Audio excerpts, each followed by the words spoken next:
Asubuhi ya Alhamisi hii tarehe 19 Juni mwaka 2025, kombora la ballistic lililorushwa kutoka Iran limegonga moja kwa moja katika hospitali ya Soroka iliyoko Beersheba kusini mwa Israel na kuongeza mvutano mkubwa kati ya mataifa haya mawili. Kiwango kamili cha uharibifu katika hospitali hiyo bado hakijafahamika, lakini ripoti za awali zinaonyesha kuwepo kwa majeruhi kufuatia shambulio hilo.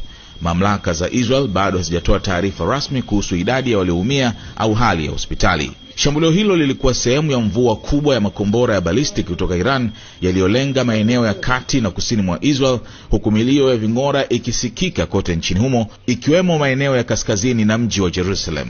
Jeshi la Israel limeripoti kuwepo kwa takriban maeneo 4 ya athari za makombora hayo, ingawa taarifa za kina kuhusu maeneo hayo na kiwango cha uharibifu bado zinaendelea kutolewa. Wahudumu wa afya wanaendelea kutoa msaada kwenye maeneo yaliyoathirika, na ingawa bado hakuna majeruhi wa ziada walioripotiwa, raia wametakiwa kubaki katika makazi ya kujihifadhi hadi watakapotangaziwa vinginevyo. Milipuko mikubwa kadhaa imesikika kusini mwa Israel na tahadhari za anga ziliwashwa kutoka maeneo ya kati hadi kaskazini, wakati wimbi la makombora likiwa limekumba taifa hilo.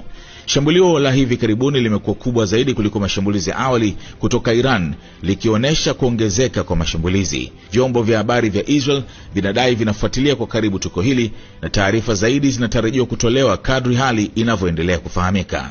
Shambulio la hospitali ya Soroka limeibua taharuki kubwa, likionyesha hatari inayowakumba raia na uwezekano wa hatua za kisasi kuongezeka katika ukanda huo. Wakati mzozo huu ukiendelea, jumuiya ya kimataifa inaendelea kuhimiza juhudi za kidiplomasia kwa lengo la kupunguza mvutano na kuzuia vifo zaidi.